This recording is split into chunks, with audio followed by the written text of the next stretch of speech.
इन्हां दी बेटी सी जसप्रीत कौर। ये अपना पक्ष देण लई साडे नाल इन्होंने संपर्क किया। अज इन्हां दा पक्ष जाणांगे। ये कहंदे साडे ते बेबुनियाद झूठे दोष लाए गए आ। तुहाडे ते वड्डे इल्जाम लगे आ जी, मामला भी दर्ज हो गया। 4 लोगों ते तुहाडे ते तुहाडी पत्नी, तुहाडी बेटी ते तुहाडे पुत्र ते परचा दर्ज हो गया। पुलिस ने 5 महीने इनकुआरी की। 50,60,000 रुपया उहदे विच पाया गया कि तुहाडी बेटी ते खर्च किया गया। टालियाना साहब गुरुद्वारे च मेरी बेटी दे दा उन्होंने शगन किया। शगन तो बाद इकरारनामा हो गया कि असी पढ़ाई ते खर्चा करांगे सारा, चाहे वो 30 लाख होवे चाहे कितना मर्जी है। उस तो बाद गल हो गई भी असी कुड़ी दियां सारियां फीसां वगैरह गां वालियां असी भरदे रहांगे, फीसां भरदे रहांगे। जेकर असी फीसां नहीं भरदे साडे वल्लों लगे सारे पैसे जब्त होणगे। इकरारनामा लिखवा के पक्का ये रखा होया तुहाडा 500 रुपये का स्टाम ला के तुसीं उन्हां तों रणजीत सिंह होना तो लिखवाया, हरप्रीत के फादर साहब तो तुसीं क्यों लिखवा के रखा? क्योंकि हरेक बंदा बाद दे विच मुकर जांदा है। जिस तरह हुण ये फीसां तो मुकर गए भरन तो यही होया। साडे नाल धोखा होया। साडी बेटी विदेश फस गई जाके। इन्हां ने केरां पैसे लाए ने जिहदे विच 9,75,000 केरां साडी बेटी के खाते च गया होया ते उदों बाद 7672 डॉलर साडी बेटी के खाते च फेर पाए ने इन्हां ने 29 नवंबर 2019। उस तो बाद इन्हां ने कोई बेटी नूं खर्चा नहीं भेजिया, कोई फीस नहीं भेजी। ये गल किवें कह सकते हैं कि तुहाडी बेटी कनेडा जाके अड़ गई? तुहाडी बेटी का कनेडा जाना सुपना सी, वो कनेडा गई, आईलैट्स वगैरह उन्होंने किया, तुसीं विआह किया। विआह तुहाडा पक्का? हाँ जी, पक्का विआह करिया सी। असीं संत बाबा अतर सिंह मास्टोना साहब वालिਆਂ ਦੀ ਧਰਤੀ ਦੇ ਆਨੰਦ ਕਾਰਜ ਅਸੀਂ ਕੋਈ ਮੁਕਰਨ ਵਾਸਤੇ ਜਾਂ ਕਿਸੇ ਗੱਲ ਵਾਸਤੇ ਨਹੀਂ। ਅਸੀਂ ਤਾਂ ਆਪਣੀ ਬੇਟੀ ਵਿਆਹੀ ਹੈ। ਅੱਜ ਵੀ ਕਹਿੰਦੇ ਵੀ ਸਾਡੀ ਬੇਟੀ ਵਿਆਹੀ ਹੈ। 14 ਨਵੰਬਰ ਨੂੰ ਸਾਡੇ ਘਰੇ ਆ ਗਏ ਕਿ ਤੁਹਾਡੀ ਬੇਟੀ ਰੌਲਾ ਪਾਉਂਦੀ। ਦੇਖੋ ਜੀ 2 ਮਹੀਨਿਆਂ ਬਾਅਦ ਕੋਈ ਬੇਟੀ ਲੈ ਜੂਗੀ ਬੰਦੇ ਨੂੰ ਕੱਢ ਕੇ। ਤੁਸੀਂ ਕਹਿੰਦੇ ਲੜਕੀ 1 ਮਹੀਨਾ ਵਿਆਹੀ ਰਹੀ ਆ ਉੱਥੇ, ਉਹ ਕਹਿੰਦੇ ਲੜਕੀ ਨੇ ਸਾਨੂੰ ਪਾਸਪੋਰਟ ਤੱਕ ਨਹੀਂ ਦਿਖਾਇਆ, ਮੈਰਿਜ ਰਜਿਸਟਰ ਕਰਵਾਉਣ ਵਾਸਤੇ ਬਹੁਤ ਵਾਰ ਕਿਹਾ, ਕਹਿੰਦੇ ਮੰਨੇ ਹੀ ਨਹੀਂ, ਬਾਅਦ ਦੇ ਵਿੱਚ ਕਰਵਾਉਣਾ। ਬਿਲਕੁਲ ਨਹੀਂ ਜੀ, ਮੈਰਿਜ ਰਜਿਸਟਰ ਸਹੁਰਿਆਂ ਨੇ ਕਰਾਉਣੀ ਹੈ, ਕੁੜੀ ਕਿਵੇਂ ਨਹੀਂ ਮੰਨੂਗੀ? ਕੁੜੀ ਨੇ ਕਾਲ ਦੇ ਬਾਅਦ ਵੀ ਕੀਤਾ ਸੀਗਾ, ਉਹਨੇ ਫੀਸ ਮੰਗ ਲਈ, ਇਹ ਰੌਲਾ ਪਾਉਣ ਲੱਗ ਗਈ ਤੇ ਉੱਥੇ ਉਹ ਕੁੜੀ ਮੇਰੀ ਬੇਟੀ ਨੂੰ ਹਰਾਸ ਕਰਨ ਲੱਗ ਗਈ। ਬਹੁਤ ਹਰਾਸ ਕਰਿਆ। ਬੇਟੀ ਸਾਡੀ ਰੋ ਰੋ ਕੇ ਮੈਨੂੰ ਦੱਸਿਆ ਕਰੇ ਬਾਅਦ ਦੇ ਵਿੱਚ ਜਦੋਂ ਕੁੜੀ ਬਾਹਰ ਹੁੰਦੀ ਵੀ ਡੈਡੀ ਮੈਨੂੰ ਬਾਹਰ ਵੀ ਨਹੀਂ ਨਿਕਲਣ ਦਿੱਤਾ ਜਾਂਦਾ ਤੇ ਮੈਥੋਂ ਕੱਪੜੇ ਧਵਾਏ ਜਾਂਦੇ ਨੇ ਜਾਂ ਰੋਟੀ ਪਾਣੀ ਖਵਾਇਆ ਜਾਂਦਾ। ਪਰ ਜਿਹੜਾ 23 ਲੱਖ ਰੁਪਏ ਦਾ ਤੁਹਾਡਾ ਏਜੰਟ ਦੇ ਨਾਲ ਕੋਈ ਸੌਦਾ ਤੈਅ ਹੁੰਦਾ ਹੈ, ਉਹ ਤੁਸੀਂ ਤੁਹਾਡਾ ਭਾਂਜਾ ਅਮਰਤਪਾਲ ਸਿੰਘ ਤੇ ਇੱਕ ਤੀਜਾ ਵਿਅਕਤੀ ਤੁਸੀਂ 11,75,000 ਰੁਪਇਆ ਅਕਾਊਂਟ 'ਚ ਪਾਉਂਦੇ ਹੋ ਔਰ ਬਾਕੀ ਕੈਸ਼ ਲੈ ਕੇ ਉਹਨੂੰ ਤੁਹਾਡੇ ਸਾਹਮਣੇ ਕੈਸ਼ ਫੜਿਆ ਜਾਂਦਾ, ਉਹ ਕਾਹਦੇ ਵਾਸਤੇ ਲੈਂਦੇ? ਬਿਲਕੁਲ ਨਹੀਂ ਜੀ, ਮੇਰੇ ਸਾਹਮਣੇ ਕੋਈ 11,75,000 ਨਹੀਂ ਖਾਤੇ 'ਚ ਪਾਇਆ। ਜੇ ਸਾਡੇ ਖਾਤੇ 'ਚ ਪਾਇਆ ਕਿਤੇ 11,75,000 ਰੁਪਇਆ ਉਹਨਾਂ ਨੇ ਤਾਂ ਸਾਬਤ ਕਰ ਦੇਣ। ਇੱਕੇ ਗੱਲ ਕਹਿੰਦੀ ਰਹੀ ਕੁੜੀ ਵਾਲਾ ਜਾਂ ਪੈਸੇ ਧਰ ਦੇ, ਨਹੀਂ ਮੈਂ ਤਾਂ ਪਰਚਾ ਦੇ ਦੂੰਗੀ। ਮੈਂ ਕਹਿ ਰਿਹਾ ਐਸਪੀ ਗੁਰਮੀਤ ਕੌਰ ਨੇ ਇਹ ਗੱਲ ਕਹੀ ਹੈ, OPR ਜਗਰਾਉਂ ਨੇ, ਮੈਂ ਕਿਉਂ ਰੋਕਦਾ ਮੈਡਮ? ਪਰ ਉਹ ਬਾਹਰ ਜਾ ਕੇ ਵੀ ਇੱਕ ਤਰ੍ਹਾਂ ਦੁਖੀ ਆਏ ਆ ਕਿਉਂਕਿ ਇਹਨਾਂ ਨੇ ਮੇਰੇ ਤੇ ਕੇਸ ਕਰ ਰੱਖਿਆ, ਕੁੜੀ ਤੇ ਕੇਸ ਕਰ ਰੱਖਿਆ। ਡਿਪਰੈਸ਼ਨ 'ਚ ਤਾਂ ਹੋ ਗਈ ਨਾ ਵੀ ਮੇਰੇ ਮਾਂ-ਬਾਪ ਹੈਰਾਨ ਹੁੰਦੇ ਨੇ, ਭੱਜੇ ਫਿਰਦੇ ਨੇ ਕਿੱਥੇ ਅਸੀਂ ਰਿਸ਼ਤੇਦਾਰੀ ਪਾਈ। ਬੇਟੀ ਨੇ ਬਾਰੇ-ਬਾਰ ਇਹੀ ਗੱਲ ਕਹਿੰਦੀ ਰਹੀ ਹੈ ਵੀ ਮੈਂ ਆਉਂਗੀ, ਹਰਪ੍ਰੀਤ ਤੂੰ ਘਬਰਾ ਨਾ, ਮੈਂ ਆਊਂ, ਮੈਂ ਤੈਨੂੰ ਲੈ ਕੇ ਜਾਊਂਗੀ, ਮੈਂ ਤੇਰੇ ਨਾਲ ਵਿਆਹ ਕਰਾਇਆ ਹੈ, ਸਾਰਾ ਕੁਝ ਗੱਲਾਂ ਕਰਦੀ ਰਹੀ ਹੈ। ਸਾਡੇ ਕੋਲੇ ਦਸੰਬਰ 19 ਦੀ ਚੈਟ ਪਈ ਹੈ ਜੀ, ਮੋਬਾਈਲ ਦੇ ਵਿੱਚੋਂ ਅਸੀਂ ਤੁਹਾਨੂੰ ਕੱਢ ਕੇ ਵੀ ਦਿਖਾ ਦਿੰਦੇ ਹਾਂ।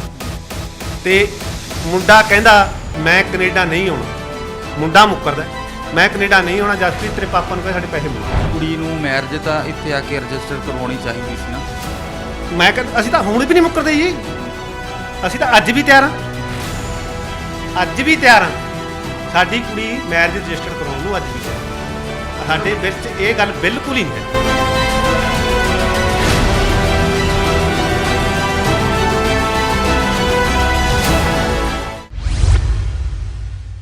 ਸਤਿ ਸ਼੍ਰੀ ਅਕਾਲ ਜੀ, ਤੁਸੀਂ ਦੇਖ ਰਹੇ ਹੋ ਹਮਦਰਦ ਟੀਵੀ ਤੇ ਮੈਂ ਹਾਂ ਕੁਲਦੀਪ ਘੋਲੀਆ। ਦਰਸ਼ਕੋ, ਲਗਾਤਾਰ ਪੰਜਾਬ 'ਚ ਮੁੰਡੇ ਕੁੜੀਆਂ ਨਾਲ ਵਿਦੇਸ਼ ਜਾਣ ਨੂੰ ਲੈ ਕੇ ਠੱਗੀ ਦੇ ਮਾਮਲੇ ਸਾਹਮਣੇ ਆ ਰਹੇ ਆ। ਤਾਂ ਇੱਕ ਪਿਛਲੇ ਦਿਨੀ ਲੁਧਿਆਣਾ ਜ਼ਿਲ੍ਹਾ ਦੇ ਪਿੰਡ ਬੋਪਾ ਰਾਏ ਦੇ ਹਰਪ੍ਰੀਤ ਸਿੰਘ ਦਾ ਮਾਮਲਾ ਸਾਹਮਣੇ ਆਇਆ ਸੀ। ਹਰਪ੍ਰੀਤ ਸਿੰਘ ਨੇ ਆਪਣੀ ਪਤਨੀ ਤੇ ਸਹੁਰੇ ਪਰਿਵਾਰ ਤੇ ਗੰਭੀਰ ਦੋਸ਼ ਲਾਏ ਸਨ। ਉਹਨਾਂ ਨੇ ਕਿਹਾ ਕਿ ਮੇਰੀ ਪਤਨੀ ਵਿਦੇਸ਼ ਜਾਣ ਦੇ ਨਾਮ ਤੇ 50,60,000 ਰੁਪਏ ਦੀ ਠੱਗੀ ਮਾਰ ਗਈ ਹੈ। ਤਾਂ ਉਹਨਾਂ ਨੇ ਆਪਣੇ ਸਹੁਰੇ ਪਰਿਵਾਰ ਤੇ ਆਪਣੀ ਪਤਨੀ ਸਮੇਤ 4 ਲੋਕਾਂ ਤੇ ਮਾਮਲਾ ਦਰਜ ਕਰਵਾਇਆ। ਉਸ ਸਟੋਰੀ ਤੋਂ ਬਾਅਦ ਹਰਪ੍ਰੀਤ ਦਾ ਸਹੁਰਾ ਪਰਿਵਾਰ ਸਰਦਾਰ ਪਰਮਜੀਤ ਸਿੰਘ ਹੋਣੇ ਸਾਡੇ ਨਾਲ ਹੈ। ਇਹਨਾਂ ਦੀ ਬੇਟੀ ਸੀ ਜਸਪ੍ਰੀਤ ਕੌਰ।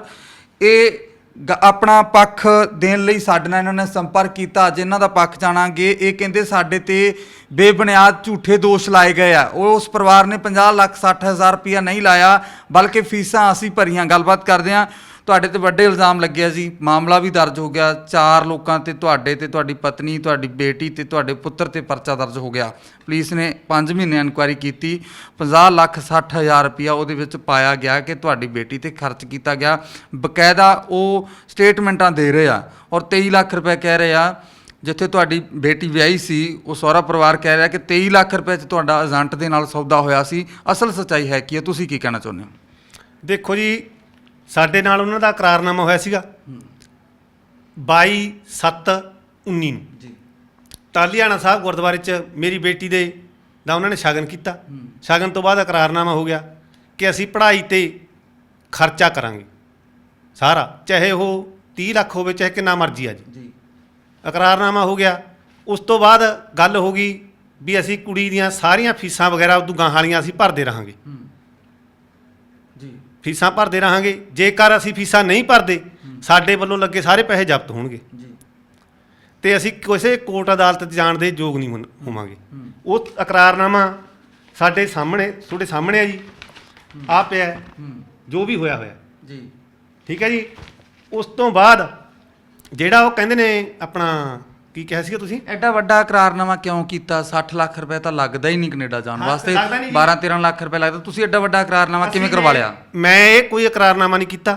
ਤੁਸੀਂ ਕਰਵਾਇਆ ਹੈ ਜੀ, ਤੁਸੀਂ ਕਰਵਾਇਆ ਉਹਨਾਂ ਤੋਂ। ਬਕਾਇਦਾ ਤੁਸੀਂ ਦੇਖੋ ਇਕਰਾਰਨਾਮਾ ਲਿਖਵਾ ਕੇ ਪੱਕਾ ਇਹ ਰੱਖਿਆ ਹੋਇਆ ਤੁਹਾਡਾ 500 ਰੁਪਏ ਦਾ ਸਟਾਮ ਲਾ ਕੇ। ਤੁਸੀਂ ਉਹਨਾਂ ਤੋਂ, ਰਣਜੀਤ ਸਿੰਘ ਹੋਣਾ ਤੋਂ ਲਿਖਵਾਇਆ, ਹਰਪ੍ਰੀਤ ਦੇ ਫਾਦਰ ਸਾਹਿਬ ਤੋਂ। ਤੁਸੀਂ ਕਿਉਂ ਲਿਖਵਾ ਕੇ ਰੱਖਿਆ? ਇਹ ਮੈਂ ਇਸ ਤਰ੍ਹਾਂ ਨਹੀਂ ਲਿਖਵਾਇਆ ਵੀ ਤੁਸੀਂ ਕਹੋ, ਕਿਉਂਕਿ ਹਰੇਕ ਬੰਦਾ ਬਾਅਦ ਦੇ ਵਿੱਚ ਮੁੱਕਰ ਜਾਂਦਾ ਹੈ। ਜਿਸ ਤਰ੍ਹਾਂ ਹੁਣ ਇਹ ਫੀਸਾਂ ਤੋਂ ਮੁੱਕਰ ਗਏ ਭਰਨ ਤੋਂ, ਇਹੀ ਹੋਇਆ ਸਾਡੇ ਨਾਲ, ਧੋਖਾ ਹੋਇਆ। ਸਾਡੀ ਬੇਟੀ ਵਿਦੇਸ਼ ਫਸ ਗਈ ਜਾ ਕੇ।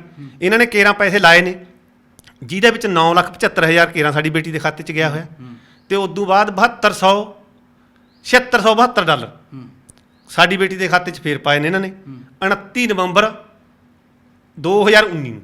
ਉਸ ਤੋਂ ਬਾਅਦ ਇਹਨਾਂ ਨੇ ਕੋਈ ਬੇਟੀ ਨੂੰ ਖਰਚਾ ਨਹੀਂ ਭੇਜਿਆ, ਕੋਈ ਫੀਸ ਨਹੀਂ ਭੇਜੀ। ਉਸ ਤੋਂ ਬਾਅਦ ਜੋ ਵੀ ਫੀਸਾਂ ਅਦਾ ਕਰੀਆਂ ਨੇ ਉਹ ਸਾਰੀਆਂ ਅਸੀਂ ਕਰਦੇ ਰਹੇ ਹਾਂ। ਉਹ ਸਾਡੇ ਕੋਲੇ ਕੱਲੇ ਸਬੂਤ ਨੇ ਜੀ। ਇਹ ਅਸੀਂ ਭਰੀ ਤੇ 3 ਫੀਸਾਂ ਤੁਸੀਂ ਕਿੰਨੀਆਂ ਫੀਸਾਂ ਭਰੀਆਂ ਤੁਸੀਂ? 3 ਜੀ। ਕਿੰਨੀ ਅਮਾਉਂਟ ਕਿੰਨੀ ਬਣਦੀ ਹੈ? ਤਕਰੀਬਨ ਕੋਈ 14 ਕੁ ਲੱਖ 15 ਕੁ ਲੱਖ ਦੇ ਲਗਭਗ ਬਣੂਗੀ ਜੀ। ਦੇਖੋ ਐ ਪੂਰਾ ਤਾਂ ਡਿਟੇਲ 'ਚ ਹੁੰਦਾ ਨਹੀਂ, ਕੋਈ 4,60,000 ਦੇ ਲਗਭਗ ਫੀਸ ਜਾਂਦੀ ਹੈ ਇੱਕ ਵਾਰ ਦੀ। ਤੁਸੀਂ ਇਹ ਗੱਲ ਕਿਵੇਂ ਕਹਿ ਸਕਦੇ ਆ ਕਿ ਤੁਹਾਡੀ ਬੇਟੀ ਕੈਨੇਡਾ ਜਾ ਕੇ ਅੜ ਗਈ? ਤੁਹਾਡੀ ਬੇਟੀ ਦਾ ਕੈਨੇਡਾ ਜਾਣਾ ਸੁਪਨਾ ਸੀ, ਉਹ ਕੈਨੇਡਾ ਗਈ, ਆਈਲਟਸ ਵਗੈਰਾ ਉਹਨਾਂ ਨੇ ਕੀਤਾ, ਤੁਸੀਂ ਵਿਆਹ ਕੀਤਾ। ਵਿਆਹ ਤੁਹਾਡਾ ਪੱਕਾ ਸੀ? ਹਾਂਜੀ, ਪੱਕਾ ਵਿਆਹ ਕਰਿਆ ਸੀ ਨੇ ਅਸੀਂ। ਸੰਤ ਬਾਬਾ ਬਾਤਰ ਸਿੰਘ ਮਾਸਤੂਆਣਾ ਸਾਹਿਬ ਵਾਲਿਆਂ ਦੀ ਧਰਤੀ 'ਤੇ ਆਨੰਦ ਕਾਰਜ ਦਿੱਤੇ ਨੇ। ਅਸੀਂ ਕੋਈ ਮੁੱਕਰਨ ਵਾਸਤੇ ਜਾਂ ਕਿਸੇ ਗੱਲ ਵਾਸਤੇ ਨਹੀਂ, ਪਰ ਅਸੀਂ ਤਾਂ ਆਪਣੀ ਬੇਟੀ ਵਿਆਹੀ ਹੈ। ਅੱਜ ਵੀ ਕਹਿੰਦੇ ਵੀ ਸਾਡੀ ਬੇਟੀ ਵਿਆਹੀ ਹੈ, ਕਿਉਂਕਿ ਅਸੀਂ ਵਸਾਉਣ ਵਾਸਤੇ ਬੇਟੀ ਵਿਆਹੀ ਹੈ। ਜਦ ਕਿ ਉਹ ਬੰਦੇ 2 ਮਹੀਨਿਆਂ ਬਾਅਦ ਹੀ 14 ਨਵੰਬਰ ਨੂੰ ਸਾਡੇ ਘਰੇ ਆ ਗਏ ਕਿ ਤੁਹਾਡੀ ਬੇਟੀ ਰੌਲਾ ਪਾਉਂਦੀ ਹੈ।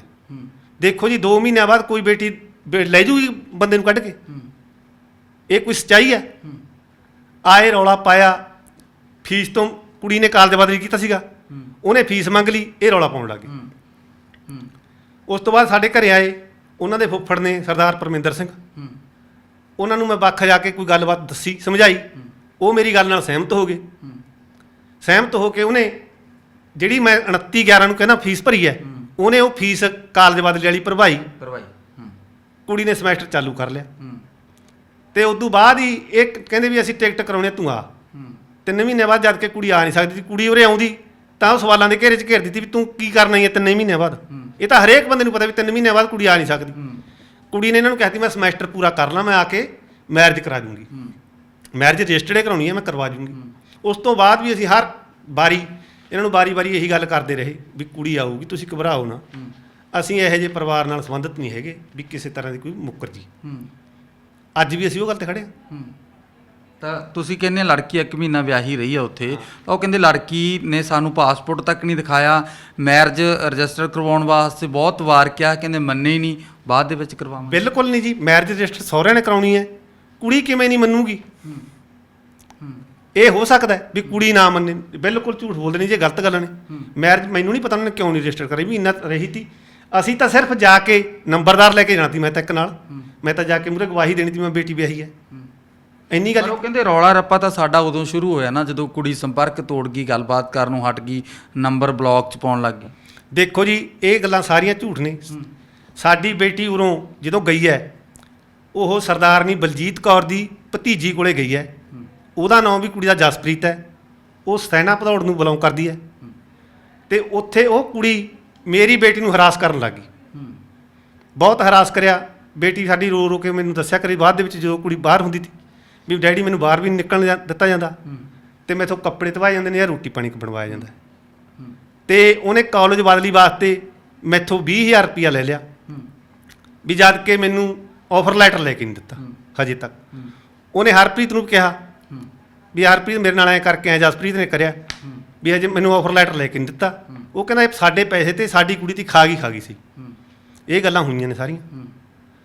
ਤੇ ਬਾਕੀ ਜਦੋਂ ਹਰਾਸ ਕਰਨ ਲੱਗ ਗਈ ਕੁੜੀ ਉੱਥੇ ਛੱਡ ਕੇ ਚਲੀ ਗਈ ਜੀ। ਮੈਂ ਕਿਹਾ ਵੀ ਬੇਟੇ ਚੱਲ ਤੂੰ ਅੱਡ ਰਹਿਣ ਲੱਗ ਜਾ, ਹੋਰ ਕੀ ਬਾਹਰ, ਜਦੋਂ ਹੁਣ ਤੈਨੂੰ ਨਿਕਲ ਨਹੀਂ ਦਿੰਦੀ। ਉਹ ਕਹਿੰਦੀ ਮੈਨੂੰ ਆਜ਼ਾਦੀ ਕੀ ਹੈ, ਮੈਨੂੰ ਪਤਾ ਕੀ ਲੱਗੂਗਾ ਬਾਹਰ ਵੀ ਮੈਂ ਕੀ ਕਰਨਾ ਹੀ ਆ। ਇਸ ਕਰਕੇ ਬੇਟੀ ਬਾਹਰ ਵਗ ਗਈ। ਫੋਨ ਹੁੰਦੇ ਰਹੇ ਨੇ ਜੀ, ਸਾਰਾ ਕੁਝ ਹੁੰਦਾ ਰਿਹਾ, ਕੋਈ ਬਲੌਕ 'ਚ ਨਹੀਂ ਕਰਿਆ। ਜਦੋਂ ਇਹਨਾਂ ਨੇ, ਇਹ ਕੁੜੀ ਨੇ ਫੋਨ ਬਦਲੀ, ਉਹਨੇ ਕਿਉਂ ਕਰਿਆ? ਜਿਹੜੀ ਇਹ ਕੁੜੀ ਆ, ਉਹਦੇ ਜਾਣ ਤੋਂ ਬਾਅਦ ਕੁੜੀ ਨੂੰ ਕੁੜੀਆਂ ਤੋਂ ਗਲਤ ਫੋਨ ਕਰਵਾਉਂਦੀ, ਕੁੜੀ ਨੂੰ ਇੰਨਾ ਹਰਾਸ ਕਰਿਆ, ਉਹ ਡਿਪਰੈਸ਼ਨ 'ਚ ਰਹਿਣ ਲੱਗ ਗਈ, ਰੋ ਕੇ ਸੌਂਦੀ ਤੀ। ਹੁਣ ਵੀ ਉਹ ਰੋਂਦੀ ਆ ਵੀ ਡੈਡੀ ਮੈਂ ਫਸ ਗਈ, ਮੈਨੂੰ ਤੁਸੀਂ ਕਿੱਥੇ ਵਿਆਹਤਾ।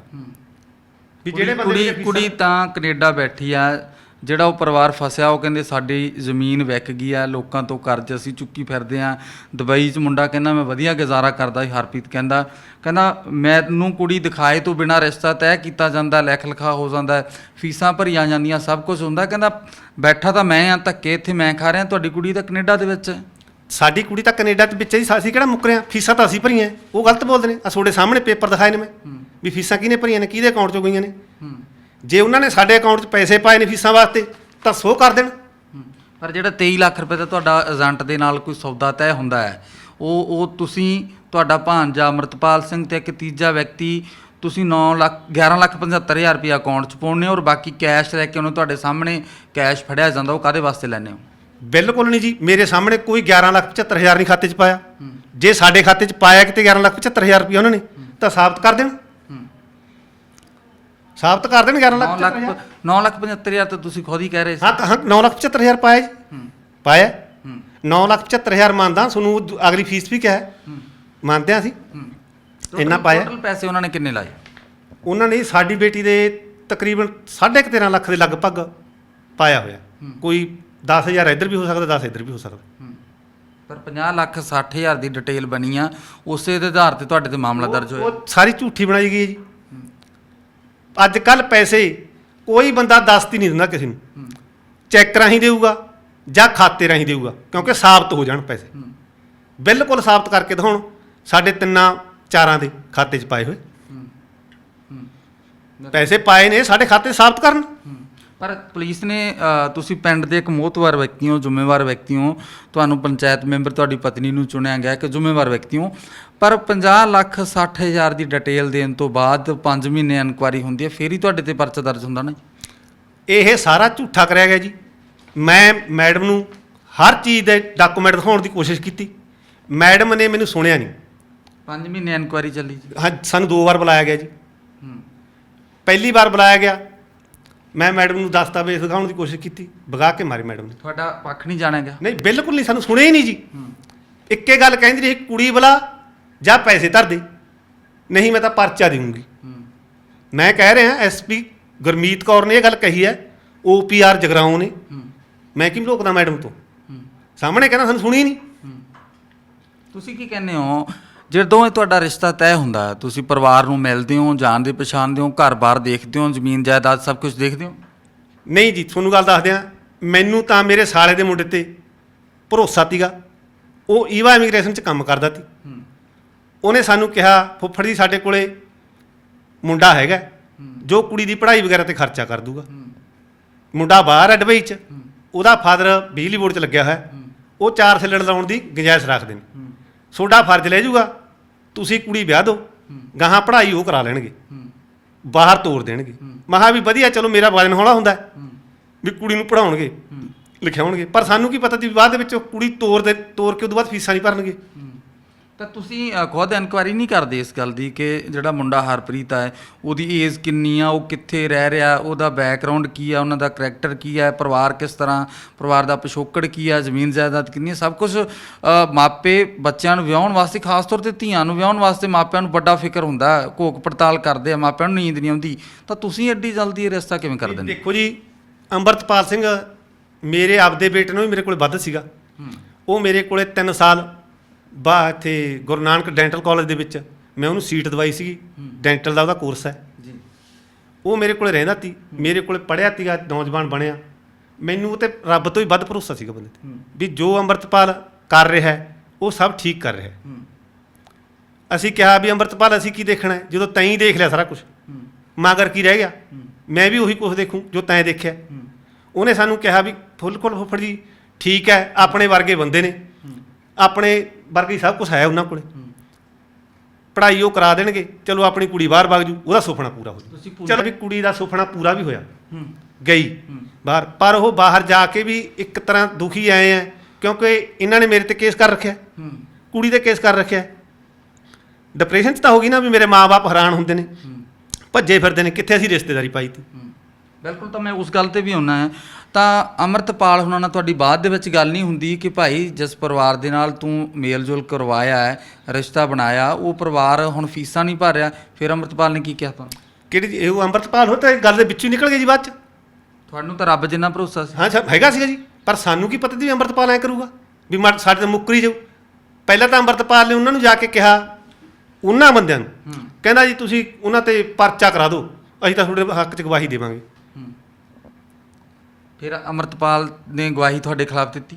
ਨਹੀਂ, ਸਾਡੇ ਖਿਲਾਫ ਨਹੀਂ ਬੋਲਿਆ, ਹੈ ਨਹੀਂ ਸਾਡੇ ਖਿਲਾਫ ਕੁਝ ਵੀ, ਐਵੇਂ ਹੀ ਕਹਿ ਦਈਏ। ਆਉਂਦਾ ਅੰਮ੍ਰਿਤਪਾਲ ਹੁਣ ਤੁਹਾਡੇ? ਨਹੀਂ, ਸਾਡੇ ਕੋਲ ਨਹੀਂ ਆਉਂਦਾ ਜੀ, ਬਿਲਕੁਲ ਸਾਡੇ ਨਾਲ ਬੋਲਣਾ ਵੀ ਬੰਦ ਕਰ ਰੱਖਿਆ, ਪਤਾ ਨਹੀਂ ਕਿਉਂ, ਕੀ ਕਾਰਨ। ਨਾਲੇ ਸਾਡੀ ਬੇਟੀ ਦਾ ਰਿਸ਼ਤਾ ਲੈ ਗਿਆ, ਅਸੀਂ ਤਾਂ ਉਸੇ ਨੂੰ ਆਪਦੀ ਬੇਟੀ ਬਣਾ ਕੇ ਤੋਰੇ ਤੀ, ਪਰ ਅੱਜ ਉਹ ਵੀ ਨਹੀਂ ਆਉਂਦਾ। ਕੌਣ ਜ਼ਿੰਮੇਵਾਰ ਮੰਨਦੇ ਹੋ ਇਸ ਸਾਰੇ ਮਾਮਲੇ ਦੇ ਵਿੱਚ? ਇਹ ਮਾਮਲੇ ਦੇ ਵਿੱਚ ਹੁਣ ਜ਼ਿੰਮੇਵਾਰ ਸਾਨੂੰ ਕੀ ਪਤਾ ਲੱਗਦਾ ਜੀ ਕੌਣ ਹੈ? ਅੰਮ੍ਰਿਤਪਾਲ ਹੋ ਸਕਦਾ? ਨਹੀਂ, ਅੰਮ੍ਰਿਤਪਾਲ ਨੂੰ ਕਹਿ ਰਹੇ ਜੀ ਅੰਮ੍ਰਿਤਪਾਲ ਨੇ ਸਾਡਾ ਰਿਸ਼ਤਾ ਕਰਾਇਆ। ਅੰਮ੍ਰਿਤਪਾਲ ਨਹੀਂ, ਪਰ ਮੈਂ ਨਹੀਂ ਮੰਨਦਾ ਵੀ ਅੰਮ੍ਰਿਤਪਾਲ ਹੀ ਹੈ ਕਸੂਰਵਾਰ, ਤਾਂ ਕੁੜੀ ਦੇ ਮਾਂ ਪਿਓ ਨੇ ਮੇਨ, ਜਾਂ ਮੁੰਡਾ ਹੈ। ਅਸੀਂ ਕੁੜੀ ਦੇ ਮਾਂ ਪਿਓ ਤਾਂ ਤੁਸੀਂ ਹੋ। ਕਿਹਦੇ? ਕੁੜੀ ਦੇ ਮਾਂ ਪਿਓ ਨਹੀਂ, ਉਹ ਵੀ ਮਾਂ ਪਿਓ ਨੇ ਜੀ, ਜਿਨ੍ਹਾਂ ਦੀ ਝੋਲੀ 'ਚ ਜਦੋਂ ਅਸੀਂ ਬੇਟੀ ਪਾਤੀ ਉਹਨਾਂ ਦੀ ਬਣ ਗਈ। ਉਹ ਤਾਂ ਕਹਿੰਦੇ ਅਸੀਂ ਧੀ ਬਣਾ ਕੇ ਰੱਖਿਆ ਸੀ, ਇਹੋ ਜਿਹੀ ਗੱਲ ਹੀ ਕੋਈ ਨਹੀਂ, ਅਸੀਂ ਤਾਂ ਪੂਰੇ ਸ਼ਗਨਾਂ ਦੇ ਨਾਲ ਬੇਟੀ ਨੂੰ ਤੋਰਿਆ, ਪਰ ਉੱਥੇ ਜਾ ਕੇ ਬਦਲ ਜਾਂਦੀ ਉਹੋ ਜਿਹਾ ਮਾਹੌਲ ਆ ਸੀ ਕਿ ਉਹਨੂੰ ਘੋਲ ਕੇ ਪਿਆ ਦਈਏ। ਫਿਰ ਬਿਲਕੁਲ ਨਹੀਂ ਬਦਲੀ ਜੀ ਬੇਟੀ। ਬੇਟੀ ਨੇ ਬਾਰ ਇਹੀ ਗੱਲ ਕਹਿੰਦੀ ਰਹੀ ਹੈ ਵੀ ਮੈਂ ਆਉਂਗੀ, ਹਰਪ੍ਰੀਤ ਤੂੰ ਘਬਰਾ ਨਾ, ਮੈਂ ਆਊਂ, ਮੈਂ ਤੈਨੂੰ ਲੈ ਕੇ ਜਾਊਂਗੀ, ਮੈਂ ਤੇਰੇ ਨਾਲ ਵਿਆਹ ਕਰਾਇਆ ਹੈ, ਸਾਰਾ ਕੁਝ ਗੱਲਾਂ ਕਰਦੀ ਰਹੀ ਹੈ। ਸਾਡੇ ਕੋਲੇ ਦਸੰਬਰ 19 ਦੀ ਚੈਟ ਪਈ ਹੈ ਜੀ, ਮੋਬਾਈਲ ਦੇ ਵਿੱਚੋਂ ਅਸੀਂ ਤੁਹਾਨੂੰ ਕੱਢ ਕੇ ਵੀ ਦਿਖਾ ਦਿੰਦੇ ਹਾਂ। ਤੇ ਮੁੰਡਾ ਕਹਿੰਦਾ ਮੈਂ ਕੈਨੇਡਾ ਨਹੀਂ ਆਉਣਾ, ਮੁੰਡਾ ਮੁੱਕਰਦਾ, ਮੈਂ ਕੈਨੇਡਾ ਨਹੀਂ ਆਉਣਾ, ਜਸਪ੍ਰੀਤ ਤੇਰੇ ਪਾਪਾ ਨੂੰ ਕਹੇ ਸਾਡੇ ਪੈਸੇ ਮੋੜ ਦਿਓ। ਕੀ ਕਾਰਨ? ਫਿਰ ਕਾਰਨ ਵੀ ਪੁੱਛਿਆ ਗਿਆ ਹੋ ਭਾਈ ਐਨੇ ਪੈਸੇ ਲਾ ਕੇ ਹੁਣ ਮਨਾ ਕਿਉਂ ਕਰ ਰਿਹਾ? ਨਹੀਂ ਜੀ, ਅਸੀਂ ਨੇ ਕਾਰਨ ਕੀ ਪੁੱਛਣਾ ਤੇ ਉਹ ਤੋਂ, ਅਸੀਂ ਤਾਂ ਇਹੀ ਉਹਨੂੰ ਵਾਰੀ ਕੁੜੀ ਕਹਿੰਦੀ ਰਹੀ ਵੀ ਤੂੰ ਇਹ ਗੱਲ ਕੀ ਕਰਦਾ, ਤੂੰ ਮੇਰੀਆਂ ਫੀਸਾਂ ਭਰ, ਮੈਂ ਤੈਨੂੰ ਵਿਆਹੀ ਆ। ਪਰ ਜਦੋਂ ਤੁਹਾਡੀ ਤਾਣੀ ਉਲਝ ਜਾਂਦੀ ਹੈ, ਤੁਹਾਡੇ ਖਿਲਾਫ ਕੰਪਲੇਂਟ ਦਰਜ ਕਰਵਾਈ ਜਾਂਦੀ ਹੈ, ਤੁਸੀਂ ਪੰਚਾਇਤ ਸਮੇਤ ਸਰਪੰਚ ਸਾਹਿਬ ਨੂੰ ਨਾਲ ਲੈ ਕੇ ਜਾਂਦੇ ਹੋ ਔਰ ਇੱਕ ਸਮਝੌਤਾ ਕਰਦੇ ਹੋ ਕਿ ਲੜਕੀ ਆਵੇਗੀ ਔਰ ਮੈਰਿਜ ਇੱਥੇ ਰਜਿਸਟਰ ਕਰਵਾ ਕੇ ਜਾਵੇਗੀ, ਲੜਕੀ ਨਹੀਂ ਆਉਂਦੀ, ਉਹ ਟਿਕਟ ਵੀ ਬੁੱਕ ਕਰਵਾਉਂਦੇ ਨੇ, ਪਰ ਬਾਅਦ ਦੇ ਵਿੱਚ ਟਿਕਟ ਉਹਨਾਂ ਨੂੰ ਕੈਂਸਲ ਕਰਵਾਉਣੀ ਪੈਂਦੀ, ਤੁਸੀਂ ਉਸ ਸਮਝੌਤੇ ਤੋਂ ਕਿਉਂ ਭੱਜਦੇ ਹੋ? ਦੇਖੋ ਜੀ, ਸਾਨੂੰ 27 ਅਕਤੂਬਰ ਨੂੰ ਰਾਏਕੋਟ ਥਾਣੇ 'ਚ ਬੁਲਾਇਆ ਗਿਆ, ਅਸੀਂ ਗਏ, ਸਾਡੇ ਨਾਲ ਗੱਲ ਤੈਅ ਹੋ ਗਈ ਵੀ ਭਾਈ ਉਹਨਾਂ ਦੇ ਸਾਂਝੇ ਰਿਸ਼ਤੇਦਾਰ ਨੇ ਜੀ, ਉਰੇ ਢਿੱਲਮ ਪਰਿਵਾਰ ਹੈ ਜੀ, ਵੀ ਅਸੀਂ ਫੀਸਾਂ ਵਗੈਰਾ ਉਹਨਾਂ ਦੇ ਵਿੱਚ ਰੱਖ ਦਾਂਗੇ, ਜੋ ਗੱਲ ਹੋ ਗਈ ਪੰਚਾਇਤ ਦੇ ਵਿੱਚ ਗੱਲ ਹੋ ਗਈ। ਤੇ ਉਸ ਤੋਂ ਬਾਅਦ ਕਹਿੰਦੇ ਵੀ ਕੁੜੀ ਕਦੋਂ ਆਊਗੀ? ਮੈਂ ਕਿਹਾ ਅਸੀਂ ਤੁਹਾਨੂੰ ਪੁੱਛ ਕੇ ਹੁਣੀ ਦੱਸ ਦਾਂਗੇ। ਮੈਂ ਕੁੜੀ ਦੀ ਮੇਰੇ ਪਿੰਡ ਦੇ ਸਰਪੰਚ ਨਾਲ ਗੱਲ ਕਰਵਾਈ, ਉਹ ਕਹਿੰਦੀ ਫੁੱਫੜ ਜੀ ਮੈਨੂੰ ਕੋਈ ਇਤਰਾਜ਼ ਨਹੀਂ, ਮੈਂ ਤਾਂ ਵਿਆਹ ਕਰਾਏਗਾ, ਮੈਂ ਆ ਕੇ ਮੈਰਿਜ ਰਜਿਸਟਰਡ ਕਰਾ ਜੂੰਗੀ। ਤੇ ਗੱਲ ਹੋ ਗਈ। ਤੇ ਜਦੋਂ ਅਸੀਂ ਉਦੋਂ ਬਾਅਦ 31 ਅਕਤੂਬਰ ਨੂੰ ਬੁਲਾਏ ਗਏ, ਪਤਾ ਨਹੀਂ 1 ਨੂੰ, ਕੋਈ ਮੇਰੇ ਪੱਕੀ ਡੇਟ ਜਾਨੀ 1-2 ਦਿਨਾਂ 'ਚ ਫਰਕ ਹੈ, ਤੇ ਬੁਲਾਏ ਗਏ। ਜਦੋਂ ਅਸੀਂ ਦੁਬਾਰੇ ਗਏ, ਕਹਿੰਦੇ ਵੀ ਅਸੀਂ ਤਾਂ ਫੀਸਾਂ ਭਰਦੇ ਨਹੀਂ, ਦਿੰਦੇ ਨਹੀਂ, ਇਸ ਤਰ੍ਹਾਂ ਰਿਸ਼ਤੇਦਾਰਾਂ ਨੂੰ ਫੀਸਾਂ ਧਰਦੇ ਨਹੀਂ ਹੈਗੇ। ਮੈਂ ਕਿਹਾ ਵੀ ਇਹ ਤਾਂ ਥੋੜੀ ਮੁੱਕਰਨ ਵਾਲੀ ਗੱਲ ਹੈ, ਤੁਸੀਂ ਇਹ ਕੀ ਕੰਮ ਕਰਦੇ ਹੋ? ਚਲੋ ਜੀ ਉਹ ਮੰਨੀ ਨਹੀਂ, ਉਹ ਨਹੀਂ ਮੰਨੇ। ਕਹਿੰਦੇ ਜੀ ਜਦੋਂ ਸਾਡੇ ਮੁੰਡੇ ਦਾ ਵੀਜ਼ਾ ਆ ਗਿਆ, ਉਹਦਾ ਫੁੱਫੜ ਕਹਿੰਦਾ ਮੈਂ ਬੈਠਾ, ਫੇਰ ਫੀਸਾਂ ਮੈਂ ਤੁਹਾਨੂੰ ਮੈਂ ਦੇਵਾਂਗਾ। ਚਲੋ ਮੇਰੇ ਮਨ 'ਚ ਜੇ ਬੇਈਮਾਨੀ ਹੁੰਦੀ, ਮੈਂ ਇਹ ਗੱਲ ਕਦੇ ਨਹੀਂ ਕਹਿੰਦਾ ਸੀਗਾ ਵੀ ਫੀਸਾਂ ਮੈਂ ਭਰ ਦੂੰ। ਸਾਡੇ ਚਿੱਤ 'ਚ ਬੇਈਮਾਨੀ ਨਹੀਂ ਸੀ। ਮੈਂ ਕਿਹਾ ਵੀ ਚੱਲ ਯਾਰ ਆਪਾਂ ਭਰ ਦਾਂਗੇ ਫੀਸਾਂ, ਵੀ ਆਪਾਂ ਬਾਅਦ 'ਚ ਲੈ ਲਾਂਗੇ ਇਹਨਾਂ ਤੋਂ। ਤੇ ਮੈਂ ਉੱਥੇ ਜੈਸ ਕਰਤੀ, ਭਾਈ ਫੀਸਾਂ ਮੈਂ ਭਰ ਦੂੰ, ਚੱਲ ਵੀਜ਼ਾ ਆਏ ਤੋਂ ਦੇ ਦਿਓ। ਤੇ ਮੈਂ ਆਪਦੇ ਘਰੇ ਆਇਆ ਜੀ। ਘਰੇ ਆ ਕੇ ਜਦੋਂ ਮੈਂ ਦੱਸਿਆ, ਮੈਨੂੰ ਘਰ ਦੇ ਮੇਰਾ ਬੇਟਾ, ਮੇਰੀ ਨੂੰਹ, ਮੇਰੀ ਘਰ ਵਾਲੀ ਇਹ ਕਹਿੰਦੇ ਵੀ ਤੂੰ ਕੋਈ ਐਮੀਗ੍ਰੇਸ਼ਨ ਅਫਸਰ ਹੈ ਵੀ ਉੱਥੇ ਹਾਂ ਕਰਿਆ ਵੀ ਵੀਜ਼ਾ ਆਏ ਤੋਂ ਫੀਸਾਂ ਲੈ ਲਾਂਗੇ, ਵੀ ਵੀਜ਼ਾ ਤੈਂ ਦੇਣਾ ਮੁੰਡੇ ਨੂੰ? ਵੀਜ਼ੇ ਦੀ ਕੀ ਗਾਰੰਟੀ ਹੈ ਸਾਡੀ? ਦੱਸੋ ਜੀ, ਸਾਡੀ ਤਾਂ ਨਹੀਂ ਕੋਈ ਗਾਰੰਟੀ। ਵੀਜ਼ਾ ਤਾਂ ਹੈ ਉਹਨਾਂ ਨੇ ਦੇਣਾ ਨਾ। ਕਹਿੰਦੇ ਤੂੰ ਕਿਉਂ ਜ਼ਿੰਮੇਵਾਰੀ ਲਈ ਇਹ, ਵੀ ਇਹ ਤੂੰ ਗਲਤ ਫੈਸਲਾ ਕਰਿਆ, ਵੀ ਕੁੜੀ ਤਾਂ ਆਪਣੀ ਤਾਂ ਆਊ ਜੇ ਉਹ ਫੀਸਾਂ ਦੇਣਗੇ। ਵੀ ਜਦੋਂ ਉਹ ਪਹਿਲੇ ਦਿਨ ਮੰਨ ਕੇ ਗਏ ਨੇ, ਅੱਜ ਮੁੱਕਰਦੇ ਉਹ ਨੇ, ਆਪਾਂ ਤਾਂ ਨਹੀਂ ਮੁੱਕਰੇ। ਵੀ ਕੁੜੀ ਐਂ ਨਹੀਂ ਆਉਂਦੀ, ਉਹਨਾਂ ਨੂੰ ਕਹੋ ਵੀ ਫੀਸਾਂ ਦੇਣਗੇ। ਮੈਂ ਸਰਪੰਚ ਨੂੰ ਕਿਹਾ, ਮੈਂ ਜੀ ਆਪਣੀ ਬੇਟੀ ਫੇਰ ਆਊ ਜੇ ਉਹ ਫੀਸਾਂ ਦੇਣਗੇ, ਬੇਸ਼ੱਕ ਤੁਸੀਂ ਜਵਾਬ ਦੇ ਦਿਓ। ਵੀ ਪਹਿਲੇ ਦਿਨ ਉਹ ਆਪਣੇ ਨਾਲ ਜੈਸ ਕਰਕੇ ਗਏ ਨੇ, ਦੂਜੇ ਦਿਨ ਉਹ ਮੁੱਕਰਦੇ ਨੇ ਵੀ ਵੀਜ਼ਾ ਦੇਣਾ। ਹੁਣ ਵੀਜ਼ਾ ਕਿਹੜਾ ਮੈਂ ਦੇਣਾ? ਨਹੀਂ, ਚਲੋ ਤੁਸੀਂ ਫੀਸਾਂ ਭਰੀ ਜਾਂਦੇ, ਵੀਜ਼ਾ ਆਉਂਦਾ ਨਾ ਆਉਂਦਾ, ਅਪਲਾਈ ਤਾਂ ਕਰਨਾ ਹੱਕ ਬਣਦਾ ਸੀ। ਕੁੜੀ ਨੂੰ ਮੈਰਿਜ ਤਾਂ ਇੱਥੇ ਆ ਕੇ ਰਜਿਸਟਰ ਕਰਵਾਉਣੀ ਚਾਹੀਦੀ ਸੀ ਨਾ। ਮੈਂ ਕਹਿੰਦਾ ਅਸੀਂ ਤਾਂ ਹੁਣ ਵੀ ਨਹੀਂ ਮੁੱਕਰਦੇ ਜੀ, ਅਸੀਂ ਤਾਂ ਅੱਜ ਵੀ ਤਿਆਰ ਹਾਂ, ਅੱਜ ਵੀ ਤਿਆਰ ਹਾਂ। ਸਾਡੀ ਕੁੜੀ ਮੈਰਿਜ ਰਜਿਸਟਰਡ ਕਰਾਉਣ ਨੂੰ ਅੱਜ ਵੀ ਤਿਆਰ ਹੈ। ਸਾਡੇ ਵਿੱਚ ਇਹ ਗੱਲ ਬਿਲਕੁਲ ਹੀ ਨਹੀਂ ਹੈ। ਉਹ ਸਾਡੀਆਂ ਫੀਸਾਂ ਜਿਹੜੀਆਂ ਅਸੀਂ ਭਰੀਆਂ ਨੇ, ਵਿਆਜ ਸਮੇਤ ਮੇਰੀਆਂ ਫੀਸਾਂ ਦੇਣ। ਠੀਕ ਹੈ ਜੀ, ਹੁਣ ਤੱਕ ਤਾਂ ਮੈਂ ਕਲੀਅਰ ਕਰਤੀਆਂ ਨੇ ਫੀਸਾਂ, ਮੇਰੀਆਂ ਵਿਆਜ ਸਮੇਤ ਫੀਸਾਂ ਦੇਣ। ਸਾਡੀ ਬੇਟੀ ਆਊਗੀ, ਪਰ ਮੈਂ ਆਪਦੇ ਵਕੀਲ ਰਾਹੀਂ ਲਿਖ ਕੇ ਲਊਂਗਾ ਵੀ ਮੇਰੀ ਕੁੜੀ ਨਾਲ ਕੋਈ ਛੇੜਛਾੜ ਨਹੀਂ ਕਰ ਸਕਣਗੇ। ਇਹ ਗੱਲਾਂ ਉਹਨਾਂ ਨੂੰ ਮਨਜ਼ੂਰ ਨੇ, ਕਰ ਲੈਣ। ਬੇਟੀ ਸਟੱਡੀ ਪੂਰੀ ਕਰ ਚੁੱਕੀ ਹੈ ਕਿ ਸਟੱਡੀ ਤੇ ਸਟੱਡੀ ਚੱਲ ਰਹੀ ਹੈ ਜੀ। ਕਿੰਨੀ ਰਹਿੰਦੀ ਬਾਕੀ?